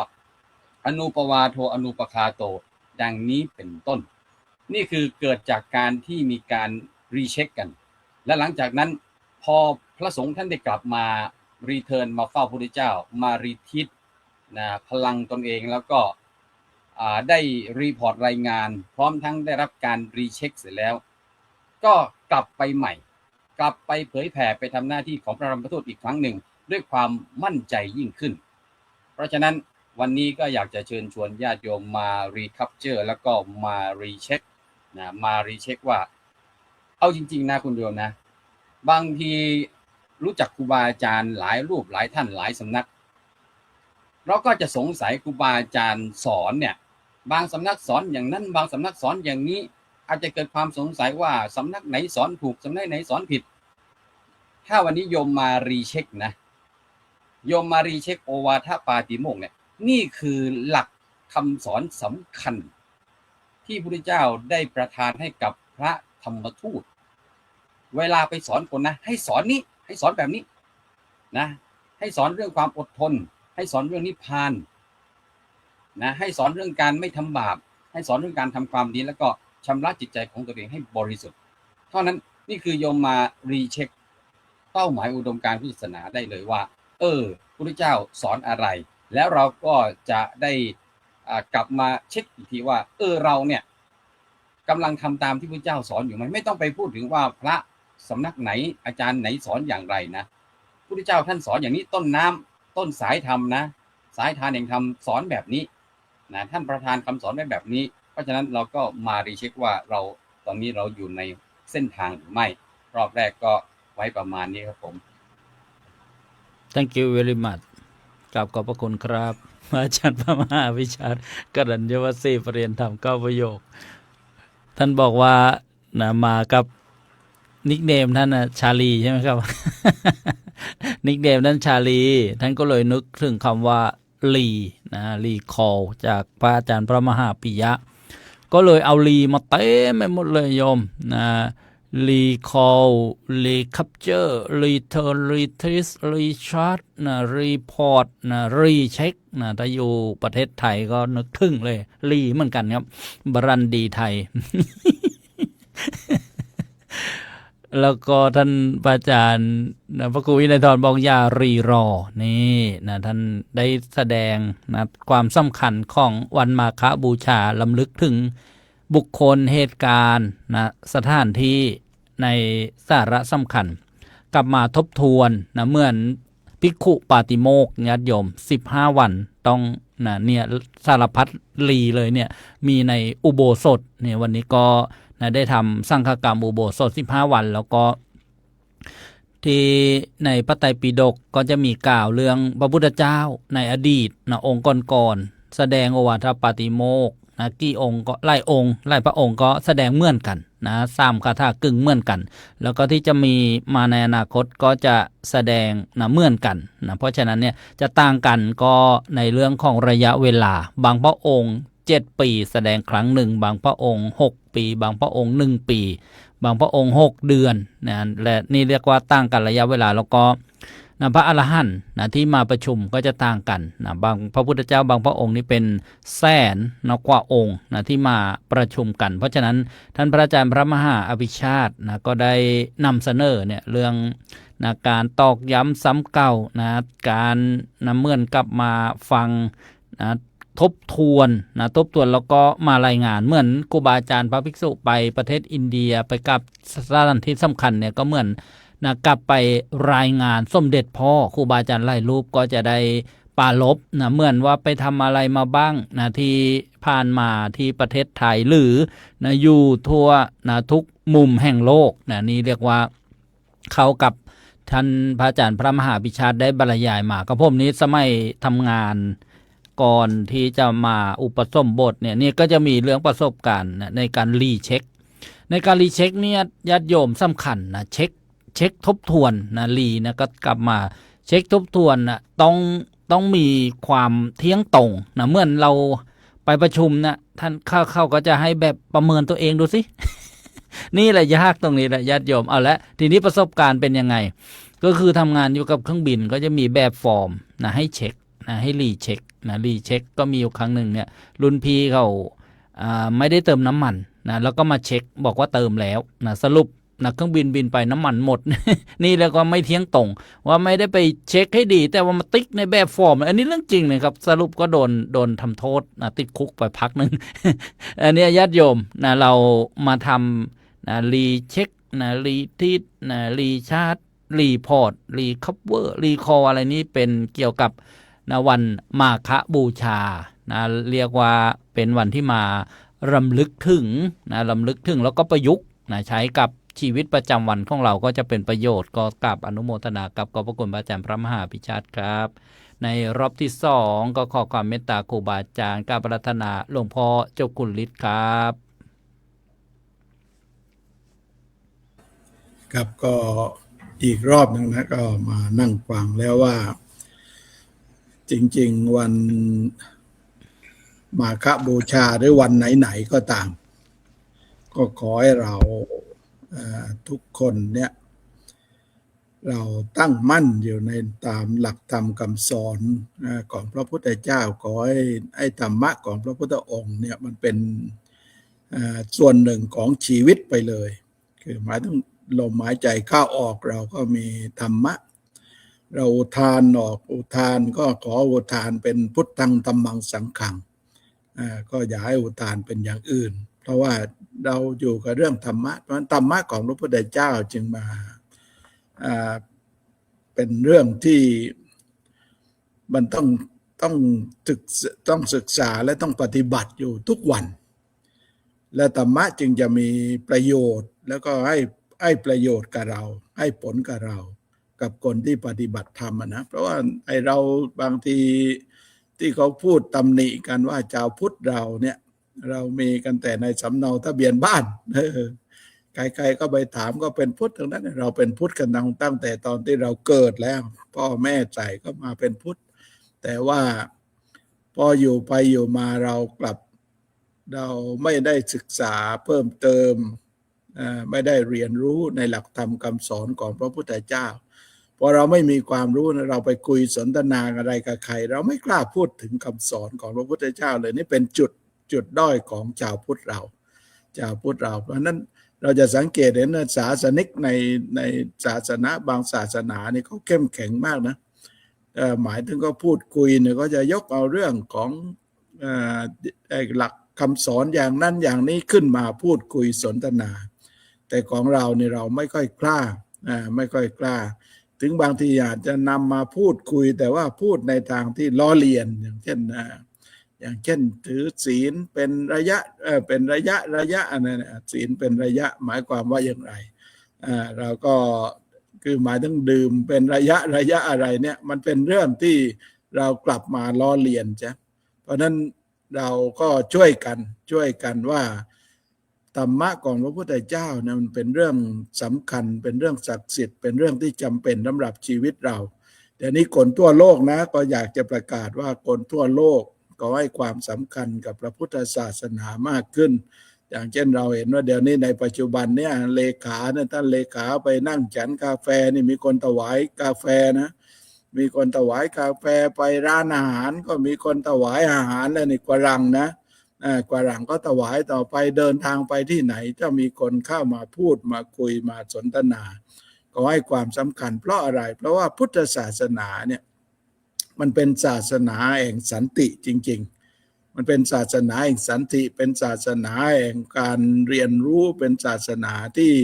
ที่มันอยู่กับเนื้อกับตัวเราเพราะฉะนั้นก็ขอฝากเอาไว้ว่าเราทุกคนต้องช่วยกันไม่ว่าทั้งพระธรรมทูตและญาติโยมพุทธบริษัททั้งหลายในประเทศไทยในประเทศอเมริกาหรือต่างประเทศทั่วโลกกันแหละเราต้องมาช่วยกันทำให้มันเข้มแข็งขึ้นมาให้มันเข้มแข็งแล้วมันเมื่อเราช่วยกันเข้มแข็งจริงๆแล้วเนี่ยพุทธศาสนาก็คือการที่เราได้นำหลักธรรมคำสอนให้ไปสู่ผู้คนให้มากขึ้นในโลกเนี้ยแล้วก็ความทุกข์ของคนมันก็จะน้อยลงครับผม กับขอบพระคุณครับหลวงพ่อเจ้าคุณฤทธิ์กาบรัตนาพระอาจารย์พระครูเกษมพิโสพลครับ จิตเป็นนายกายเป็นบ่าว เพราะฉะนั้นสุดท้ายที่จะนำไปประพฤตินำไปปฏิบัติก็คือรักษาจิตรักษาใจญาติโยมรักษาจิตรักษาใจนี่เป็นปัจจัยสำคัญที่สุดเพราะว่าต้นเหตุจริงๆมันอยู่ที่จิตสิทำชั่วสิทำดีมันก็ขึ้นอยู่ที่จิตความคิดเริ่มปรุงไปถ้าหากว่าสติสัมปชัญญะเบรกบ่ทันมันก็สิไปตามความคิดของเฮาดังนั้นเพิ่นจะว่าต้องทำจิตใจให้ผ่องแผ้วหรือว่าทำใจให้ผ่องใสครูบาอาจารย์เพิ่นทำงานมานี่ฝ่าฟันปัญหาอุปสรรคก็เพราะว่านี่ล่ะโยมทำใจให้ผ่องใสในขณะนั้นน่ะปัญหาอุปสรรคก็บ่ยากปวดขาอดเอาซ้ำฮอดแล้วฮอดแล้วเศร้าปวดขาแล้วจังสีหน้ายกตัวอย่างครับผมครับขอบพระคุณครับกาบรัตนาพระอาจารย์พระมหาปิยะครับครับก็ขอโอกาสรอบสองในรอบที่สองนี่ก็อยากจะมาชวนพวกเราได้ทำการบูชาองค์สมเด็จพระสัมมาสัมพุทธเจ้า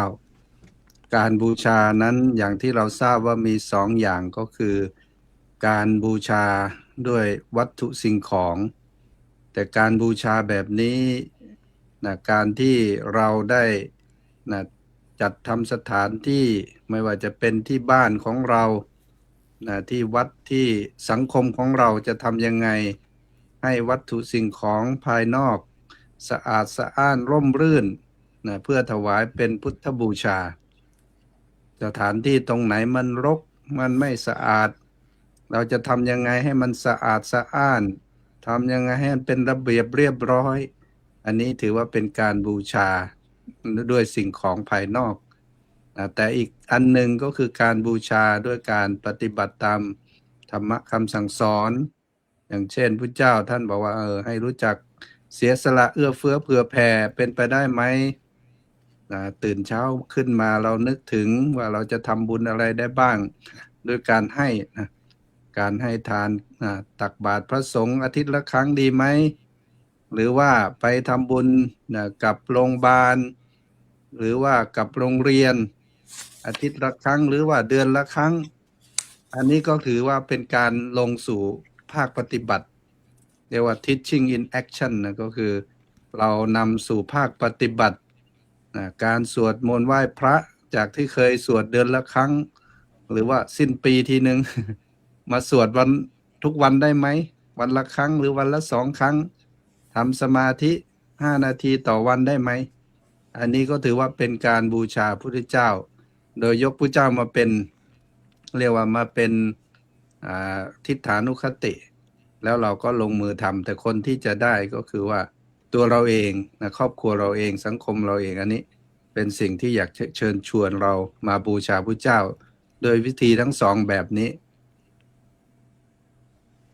ขอบพระคุณครับกับอาราธนาพระอาจารย์พระมหาอภิชาติครับ ครับก็รอบ2นี้ขอกลับมารีเช็คโอวาทปาติโมกข์สั้นๆนะสรุปโอวาทปาติโมกข์สั้นๆทั้ง3พระคาถามารีเช็คกันว่าพระคาถาแรกเราเว้นบาปกันหรือยังบาปให้เว้นหรือยังให้เน้นบาปให้เว้นเน้นบุญทำกันหรือยังเลิกขุ่นใจแล้วหรือยังบาปเว้นเน้นบุญเลิกขุ่นใจพระคาถาที่2อดให้ได้ทนให้ได้รอให้ได้รับให้ได้รู้จักอดรู้จักทนรู้จักรอรู้จักรับแล้วก็รู้จักกินพระคาถาที่3อย่าโจมตีอย่าบีทาอย่าผิดศีลอย่าเห็นแก่กินอย่าเห็นแก่นอนแล้วก็มันฝึกสอนใจตนเองรีเช็คกันนะทุกคนญาติโยมทุกท่าน กับขอบพระคุณครับ จบครับ กราบอาราธนาพระอาจารย์พระครูวินัยธรครับ โอกาสครูบาอาจารย์แฮมเตอร์นะครับเนอะก็แต่ละวัดก็เตรียมการเหมือนกันที่จะจัดการงานวันมาฆบูชาลำลึกทางวัดผมก็น้อยๆฮะก็จัดแบบน้อยๆแต่จัด2เตื้อเพราะหวังว่าญาติโยมส่วนหนึ่งเปิ้นสะดวกเสาร์อาทิตย์ญาติโยมส่วนหนึ่งก็เอาวันตรงวันแต้ๆวันเนี้ยวันแต้ๆเนี่ยจัดคือสัญลักษณ์ว่าเป็นวันสำคัญก็เลยเอาวันนี้เป็นวันแต้ๆวันนี้เนี่ยอะหยังพ้องตอนเจ้ามาแหมสักกรรมนั้นก็จะได้ไปทำวัดสวดมนต์เจ้าแปะวันนี้จะได้หนังสือสวดมนต์ของสมัชชาสงฆ์ไทยในสหรัฐอเมริกานะเป็นคู่มือทำวัดสวดมนต์แปะจะได้รู้ความหมายตัวแล้วก็ฉันเจ้าจากนั้นก็จะเป็นช่วงบ่ายก็จะเริ่มเตรียมสถานที่อย่างกันละเขาก็มีการแต่ว่าแมลงเขาก็ประดับไฟประดับว่าวันนี้วันสำคัญเนอะตอนแรงก็จะมีการทำวัดสวดมนต์แรงแปะแล้วก็มีการนั่งสมาธิภาวนามีการแผ่เมตตาแล้วก็มีการเวียนเทียนอันนี้ก็มีกิจกรรมวันนี้ส่วนวันเสาร์เขาก็จะมีกิจกรรมวันมาฆทำบุญใส่บาตรนั่งสมาธิเหมือนกันและแรงวันเนี้ยก็จะพาคณะสงฆ์ไปร่วมสังฆกรรมลงปฏิโมกข์โดยอันนี้ก็เล่าให้ครูบาอาจารย์ฟังและญาติโยมทั้งหลายได้ร่วมอนุโมทนาบุญด้วยกันฝากปฏิครับผมขอบคุณหลายๆครับสาธุกับอนุโมทนาบุญด้วยครับอาจารย์พระครูวินัยธรบุญยกรกราบอาราธนาหลวงพ่อพระครูรัตนปัญญาวิเทศหลวงพ่อกุ๊กไก่ด้วยความเคารพครับครับผมก็กราบขอบพระคุณพระเถรานุเถระทุกรูปนะครับโดยเฉพาะท่านอาจารย์เจ้าคุณอาจารย์พระครูเกษมอาจารย์ปิยะอาจารย์อภิชาติอาจารย์บุญยกรแล้วก็อาจารย์สรายุทธที่ทำให้รายการเสียงธรรมจากสมัชชาของเรามีสีสันขึ้นทุกวันดูเหมือนกับว่าเราเนี่ยมีพลังเพิ่มขึ้นเรียกว่ามีกำลังใจในการทำงานพระศาสนาแม้ว่าจะมีใครเห็นหรือไม่เห็นเราก็อย่าไปสนใจในเรื่องอย่างนั้นหน้าที่ของเราก็คือหน้าที่พูดธรรมะหน้าที่ของญาติโยมก็มีหน้าที่ฟังโดยเฉพาะวันนี้เป็นวันสำคัญก็คือวันที่พระพุทธเจ้าแสดงโอวาทปาติโมกข์ธรรมะที่ทันสมัยที่สุดวันมาฆบูชาเนี่ยหลักการใหญ่ก็มีแค่ไม่ให้ทำความชั่วให้ทำความดีทำใจให้บริสุทธิ์ดูเหมือนจะเรียบง่ายนะจบแต่ว่าจริงๆเนี่ยในสูตรชีวิตเนี่ยมันลึกมากการไม่ทำความชั่วในยุคนี้ก็หมายถึงว่าไม่สร้างความทุกข์ใหม่ให้กับตัวเองด้วยคำพูดด้วยอารมณ์ด้วยความโกรธเห็นไหมโยมคนเราที่มันมีปัญหาทุกวันนี้เพราะคำพูดที่เคยบอกกับญาติโยมทั้งหลายเนี่ยว่าจะให้คนชอบก็อยู่นี่ใช่ไหมอาจารย์พระครูเกษมจะให้คนชอบก็อยู่ที่ปากจะให้คนชังก็อยู่ที่ปากเสน่ห์ก็อยู่ที่ปากเสนียดก็อยู่ที่ปากมันอยู่บนนี้แหละสิให้ไผฮักสิให้ไผชอบจะอู้แบบไหนกับม่วนขนาดไหนก็อยู่ที่เนี่ยอยู่ที่ปากเขาเนี่ยนะอาจารย์บุญยกรเนี่ยมันอู้แล้วมันวัดน้อยๆเนี่ยวัดน้อยๆฟังแล้วมันน่าสงสารนะวัดน้อยๆเนาะแต่ว่ากิจกรรมมันใหญ่นะจะมีคนสักคน1-2 คนก็ไม่ได้เป็นเรื่อง ที่จะต้องไปวอรี่อะไรพุทธเจ้าสอนธรรมครั้งแรกห้าคนโกนทัญญาวัปปะพัจจยมหานามะอัสสชิพอต่อมาพระองค์มีคนฟังไม่รู้กี่ล้านคนเนี่ยลองนึกภาพมันต้องเริ่มจากบันได5 ขั้นก่อนบันได5 ขั้นกว่าจะให้โกนทัญญะรู้กว่าจะให้วัปปะพัทยมหานามะอัสสชิรู้เนี่ยกว่าจะมาถึงพระโมคคัลลาภาษาลีบุตรพระอัครสาวกทั้งหลายเนี่ยไม่ใช่ธรรมดาพระองค์ต้องใช้ความเพียรพยายามไปอยู่ระหว่างทางมีปัญหามีอุปสรรคมากมายไหนจะเดินด้วยเท้าเปล่าไหนจะต้องมีคนมาคอยจ้างมาด่าด้วยจ้างมาด่าด้วยนะสมัยก่อนนะไม่ธรรมดานะเพราะฉะนั้นดูเหมือนจะเรียบง่ายเพราะฉะนั้นการไม่ทำความชั่วคือเราไม่ไปพูดให้คนอื่นเขาทุกข์ใจไม่ไปใช้อารมณ์ในการที่จะทำให้คนอื่นเขาลำบากแล้วก็ไม่ต้องใช้ด้วยความโกรธเดี๋ยวนี้ที่เราทำกันเนี่ยที่มีปัญหาต่างๆที่เกิดขึ้นในโลกนี่เพราะเราไม่ศึกษาคำสอนโอวาทปาติโมกข์อย่างที่อาจารย์อภิชาติพูดการทำความดีนี่ไม่ใช่แค่ทำบุญนะโยมนะการทำความดีคือฝึกใจให้คุ้นเคยกับความเมตตาให้สมองมันคุ้นเคยกับความสงบแล้วที่ทำใจสงบเนี่ยโลกเนี่ยมันจะไม่มีข้อมูลท่วมท้นไม่มีข่าวสารวุ่นวายใจเราก็ไม่ขุ่นง่ายที่มันขุ่นง่ายเพราะอะไรเพราะคนที่เป็นผู้นำเนี่ยไม่ได้ศึกษาโอวาทปาติโมกข์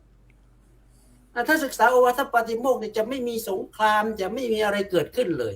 เพราะฉะนั้นบูชาเนี่ยอาจจะไม่ใช่แค่เป็นการเวียนเทียน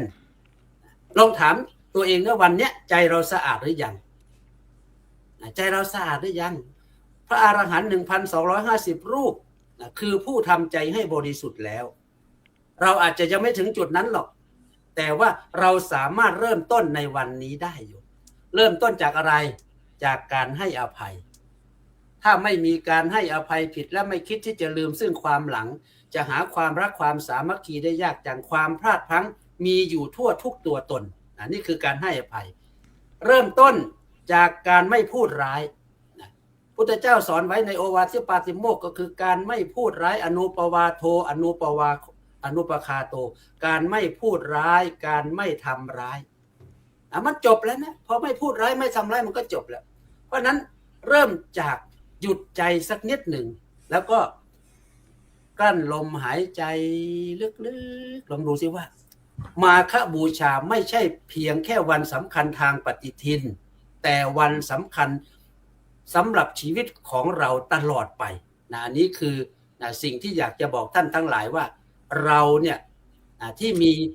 ความสุขร่มเย็นอยู่ได้ทุกวันนี้เพราะโอวาทปาติโมกข์เพราะคำสอนอันศักดิ์สิทธิ์ของพระพุทธเจ้านี่คือสิ่งที่ศักดิ์สิทธิ์นะ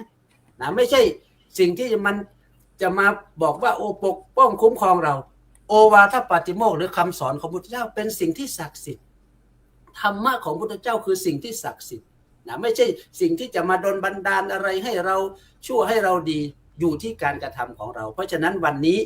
จึงขอกราบขอบพระคุณในเมตตาขอบพระคุณในเมตตาในครั้งนี้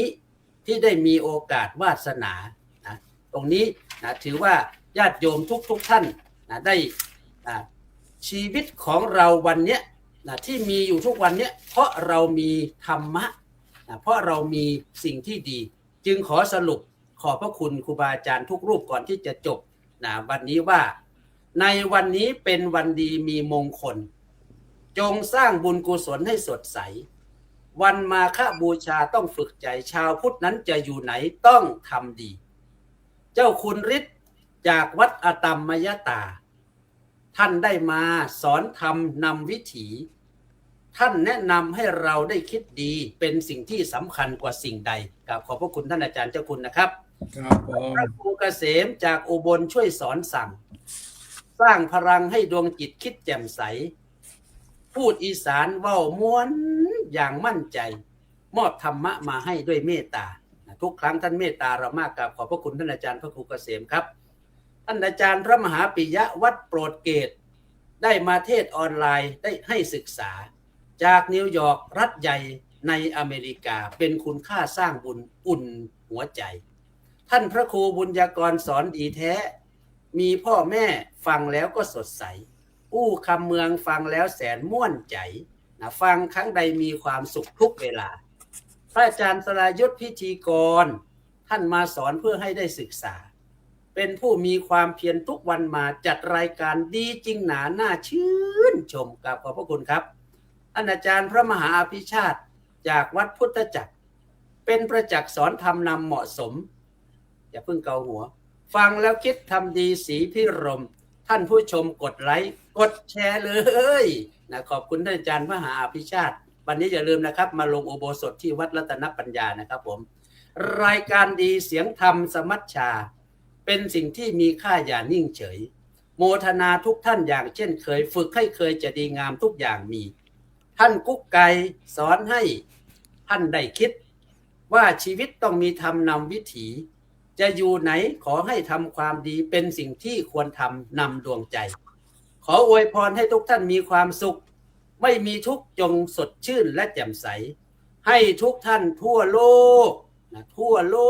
กนะไม่ว่าจะอยู่อิรักอิหร่านอีนั่นอีนี่อียิปต์อีอะไรก็ตามนะขอให้ทุกท่านทั่วโลกจงปลอดภัยจะอยู่ไหนจงโชคดีทุกเมื่อเทินครับผมขอบพระคุณครับขอบพระคุณครับหลวงพ่อพระครูรัตนปัญญาวิเทศหลวงพ่อกุ๊กไก่นี่เรียกว่าเหมือนชดเชยเติมเต็มนะสิ่งที่หลวงพ่อว่างเว้นไปนะแต่ก็ด้วยศาสนกิจนะก็เหมือนว่านะรีฟอร์มคืนฟอร์มมาแล้วใช่ไหมครับนะหลวงพ่อชาลี ครับครับขอบพระคุณครับก็ผมผู้ดำเนินรายการค่ำคืนวันนี้ถ้าผิดพลาดบกพร่องกับขอขมาอภัยครูบาอาจารย์ทุกรูปนะครับแล้วก็ขอเจริญพรอนุโมทนาญาติโยมทุกท่านที่เข้ามาทั่วทุกมุมโลกเลยทางโยมคัมมุลเลอร์เยอรมนีโยมเคลโอจากฝรั่งเศสโยมปลาเกษินีนนทบุรีนี่จากกรุงเทพแล้วก็มีจากอิสราเอลก็มีโยมมลฤดีมาลุนจากอิสราเอลแล้วทุกท่านเลยทุกในไทยด้วยในอังกฤษด้วยโอ้โหเรียกว่าเป็นอะไรที่ปลาปลื้มอกปลื้มใจในการเผยแผ่พระพุทธศาสนาในค่ำคืนวันนี้พบกับรายการเสียงธรรมจากสมัชชาส่งไทยในสหรัฐอเมริกาได้ใหม่ในวันพรุ่งนี้เวลาประเทศไทย 20 นาฬิกาหรือว่า20 ทุ่มที่อังกฤษก็บ่าย1 โมงยุโรปบ่าย2 โมงสหรัฐอเมริกาแคลิฟอร์เนียเช้าตรู่5 นาฬิกานิวยอร์ก8 นาฬิกาหัวข้อในวันพรุ่งนี้ธรรมนูญของชาวพุทธก็สืบเนื่องจากวันสำคัญวันมาฆบูชาก็ก่อนจะจบรายการค่ำคืนวันนี้มีเพลงธรรมะหลวงพ่อกุ๊กไก่ได้ประพันธ์ธรรมะมีทำนองชื่อว่ามาฆบูชาวันดีของชาวพุทธเดี๋ยวตอนจบรายการจะเปิดให้ญาติโยมได้ฟังกราบอาราธนาหลวงพ่อเจ้าคุณพระวิเทศสิทธิธรรมพรได้เมตตาปิดการประชุมหรือว่ามีปกิณกะสารธรรมก็กราบอาราธนาด้วยความเคารพครับครับก็วันนี้ถือว่าท่านเลขาได้ปิดให้อย่างสมบูรณ์แบบแล้ววันนี้ผมก็คงไม่ต้องปิดอะไรก็ขอ จบการสนทนาในวันนี้ครับปิดหน่อยนะปิดนะครับขอบพระคุณครับฟังเพลงธรรมะมีทำนอง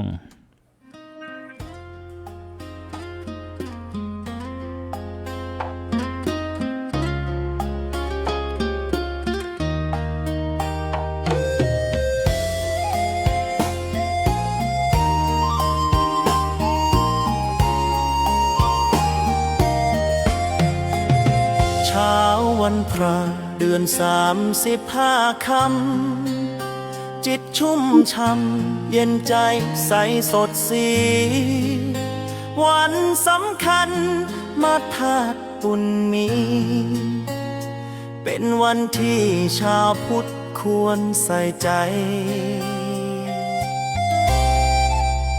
วันมาฆบูชามาถึงแล้วจิตผ่องแผ้วในธรรมนำสดใสน้อมรำลึก นึกถึงคุณพระไตรจะทำให้เป็นบุญหนุนความดี เป็นวันที่พุทธากงวางรากฐาน ให้ทำงานด้วยธรรมนำศักดิ์ศรีโอวาทปาติโมกข์เป็นธรรมนำชีวิตเครื่องบ่งชี้หลักใจให้ก้าวเดิน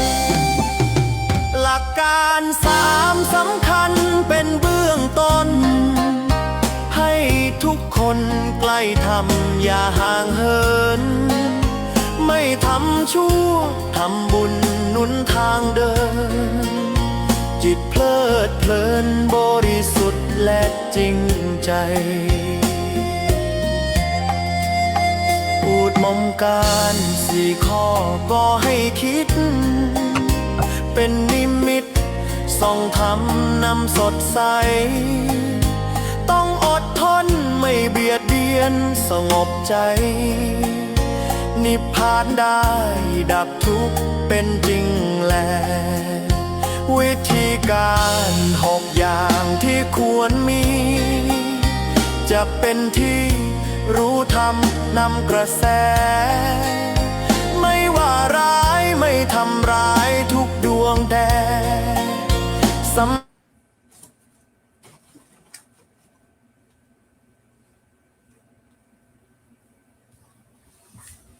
เสียงหาย เพ่งบ่จบ เพลงหาย ไปกดอะไรหรือเปล่าอาจารย์สรายุทธยังอีกประมาณ2 วรรค2 บท 2 บาทอาจารย์สรายุทธ